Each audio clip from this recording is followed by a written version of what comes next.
Imagine a warm summer night, the sky filled with stars spread out, and around you only the soft rustling of trees and the distant chirping of crickets. You and your friends have decided to venture to an isolated campsite, far from any sign of civilization. The goal? Live a unique experience, full of stories and fun. But as soon as the sun sets and darkness takes over, you're sitting by the campfire, watching the flames dance and listening to the crackling of dry branches. The feeling of security, once so strong, begins to disappear, resulting in a slight restlessness. One of your friends, with a mysterious glint in his eyes. "Hey, have you heard the story of?" You shake your head and feel a chill run down your spine. Curious, but also a little apprehensive, you lean in to listen. "They say this forest is haunted," he continues in a low, suspenseful voice. "Many people who ventured here were never seen again." Suddenly, every snap of the dry branches beneath your feet and every breath of wind through the leaves seems to take on a new meaning.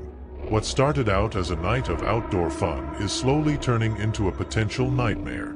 You wonder if those old legends, those horror stories that seem so far away and unreal, could actually be. The night advances and the shadows around the fire deepen. You begin to realize that the unpredictability of the unknown is a double-edged sword. Every noise in the darkness, every fleeting shadow, fuels your paranoia and your fear. Is there something watching you through the trees? Something waiting patiently to turn your adventure into a horror tale? While you are lost in these thoughts, one of your friends suggests a night walk through the woods. "It will be fun," he says, trying to ease the tension. Reluctantly, but not wanting to seem fearful, you agree. You grab flashlights and start walking, the light from the flashlights casting long, creepy shadows on the surrounding trees. The forest looks very different at night. Every tree, every bush, seems to hide a dark secret. You walk in silence, only the sound of your footsteps and the chirping of crickets breaking the stillness of the night. Suddenly, one of your friends stops and points at something on the ground. "Look at this," he whispers. On the ground is an old backpack, covered in dust and leaves. It looks like it was left there a long time ago. You look at each other and unease grows. Who would have left that there? And as you work on your backpack, something deep in the woods catches your eye. A shadowy, almost invisible figure seems to be watching you.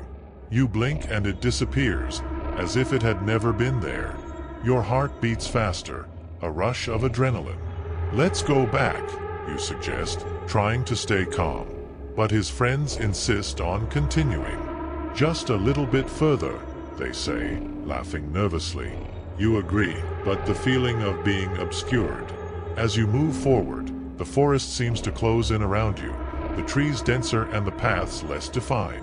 The once bright moon is now hidden behind dark clouds, plunging everything into even deeper darkness.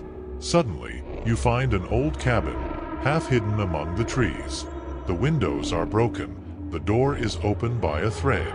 It seems abandoned. "Let's go in," suggests one of your friends, his voice tremendous with motivation and fear. You hesitate, but curiosity is stronger. You push the door and both of you into the cabin. The fact. Inside, the air is heavy and smells of dampness and decay. There is old furniture scattered everywhere, covered in dust and cobwebs. In one corner is an old fireplace and, above it, a bookshelf with dusty books. You began to explore the cabin, illuminating every corner with your flashlights. On one of the walls are old photographs, faded by time. One of them catches your eye. It is a photo of a group of people, perhaps a family, but their faces are blurred, indistinguishable. Suddenly, one of your friends screams. You run to him and see that he found a diary covered in dust. He opens the diary and begins to read aloud. July 1953. "We're trapped here. Something in the woods is chasing us. I don't know." They look at each other, fear clear in everyone's eyes. The story that once seemed like just a legend now becomes terrifyingly real. Something or someone in the woods is watching you, waiting, As you process all of this, a strange sound comes from outside the cabin. Like a low growl, followed by slow, heavy footsteps. You turn off your flashlights and hide, your heart beating so hard it feels like it's going to jump out of your mouth. The footsteps get closer and stop right at the door of the cabin. The growling continues, as if a creature is sniffing the air, trying to find you. You hold your breath, praying that after what seems like an eternity, the footsteps grow farther away and the growling fades into the distance.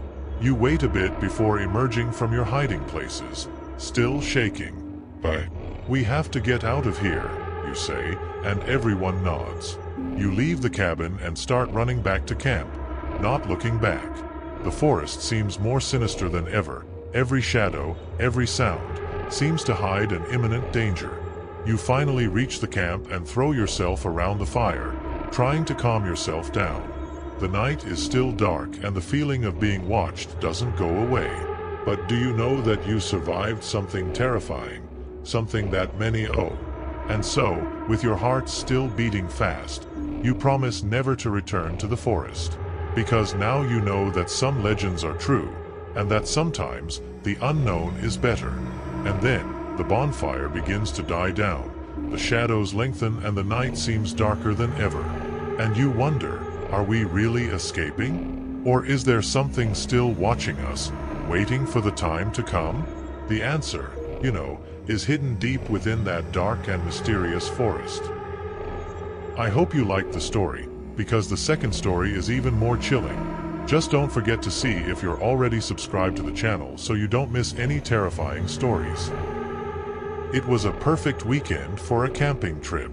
You and your friends decided to disconnect from the world, put your phones aside, and headed to a secluded forest. The sun was setting when you arrived, painting the sky orange and violet. The tall trees seemed to embrace the group, promising a magical and peaceful experience. After setting up the tents and lighting the fire, everyone sat around the fire, feeling the pleasant warmth and listening to the crackling flames. Laughter and lively conversations filled the air, while the smell of toasted marshmallows added a special touch to the evening. It was as if the outside world didn't exist, just you and nature. As the night progressed, one of your friends, Lucas, started telling a horror story about an old abandoned cabin in the woods. The story was very scary, but everyone knew it was just fiction, something to have fun and give a few scares. When Lucas finished, the group laughed and started discussing what story to tell next. Suddenly, a strange sound came from the darkness of the forest. It was a low, slurred sound, like something was moving slowly through the trees. Everyone fell silent, trying to identify what it could be. Probably an animal, Anna said, trying to reassure the group. But the sound continued, getting closer and closer. Miguel, the bravest of the group, decided to investigate. He grabbed a flashlight and walked toward the sound, while the others stood by the fire, watching nervously. Miguel's flashlight only illuminated small sections of the forest, leaving the rest shrouded in deep, eerie shadows. Suddenly, the sound stopped. Miguel stopped as well, trying to listen for any other signs of what might be causing the noise. That's when he saw something move through the trees. It was fast and seemed to escape the light of the flashlight. Miguel turned to head back to camp, but as he took his first step, he heard a soft, sinister laugh echoing through the night. He ran back to the group, pale and panting. "There's something out there," she said, her voice shaking. "Something or someone." Everyone looked at each other, the fun of the night beginning to fade, replaced by a growing fear. Anna suggested that everyone stay together and go back to the tents. Maybe it was just Miguel's imagination playing tricks, or some nocturnal animal having fun at their expense. But just as everyone was getting ready to go to sleep, the sound returned. This time, louder and closer. The tents were flimsy shelters from what was outside. The sound continued, now accompanied by whispers. They sounded like voices, but no one could understand what they were saying. Whispers came from all directions, enveloping the camp in a terrifying cacophony. Suddenly, a piercing scream pierced the night. It was Beatriz, one of the friends who was in one of the farthest tents. Everyone ran to see what had happened. The tent was empty, only Beatrice's lantern lying on the ground, still lit. The voices and whispers grew louder, more desperate and urgent now. The group panicked. They decided they needed to get out of there, but the forest seemed like a dark and menacing labyrinth. The lanterns shook in nervous hands, illuminating paths that seemed to close at every turn. They were followed by whispers and sinister laughter, as if they were surrounded by living shadows. After hours that seemed eternal, they found an old cabin. It was like Luke's story. With no better options, they decided to take shelter there until dawn. The cabin was in ruins, with broken windows and creaking doors. But at least it offered some protection from the darkness outside. Inside the cabin they found old furniture covered in dust and cobwebs. The wooden floor creaked under their feet and the air was cold and damp. They sat together, trying to calm down, but the whispers continued and now seemed to be coming from inside the cabin. Suddenly, the door swung open with a bang. There stood a tall, shadowy figure, eyes glowing in the darkness. It was impossible to see his face, but everyone felt an evil presence emanating from him. The figure took a step forward and the whispers intensified. "You shouldn't be here," the figure said, in a voice that seemed to echo through every corner of the cabin. "This place is ours." The group grabbed onto each other, not knowing what to do. The figure took another step forward and then, like in a nightmare, disappeared. The whispers ceased, leaving a deafening silence. When the sun finally began to rise, everyone left the cabin, exhausted and shaken. They found Beatrice near the campsite, disoriented but unharmed. No one could explain what had happened that night, but everyone knew they would never forget it. They returned home, vowing never to return to those woods again. The memories of the night of eerie sounds would remain with them forever, a grim reminder that not all horror stories are just fiction. I hope you liked the story, because the third story is even more chilling. Just don't forget to see if you're already subscribed to the channel so you don't miss any terrifying stories. I hope you liked the story. Imagine waking up early on a summer morning. The sun was still rising, casting a golden glow on the leaves of the trees. The air had that fresh scent of dew and the birdsong created a soft melody that seemed to welcome the new day. You were excited because today would be the day of your big solo adventure. You had planned this trip for weeks, studying maps, checking equipment, and reading reports from other adventurers. When your friend canceled at the last minute, you decided to go alone anyway. The Appalachian Mountains promised an unforgettable experience. You arrived at the starting point with a backpack full of supplies and a smile on your face. The scenery was simply breathtaking.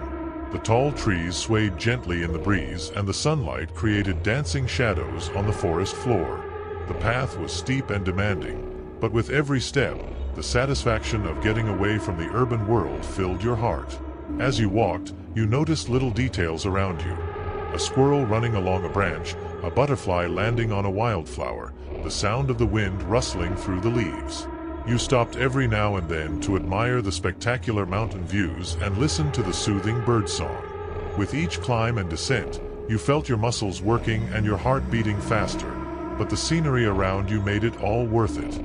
As the sun began to set, you found the perfect spot to pitch your tent, a small, flat space surrounded by tall trees, with a babbling brook in the background.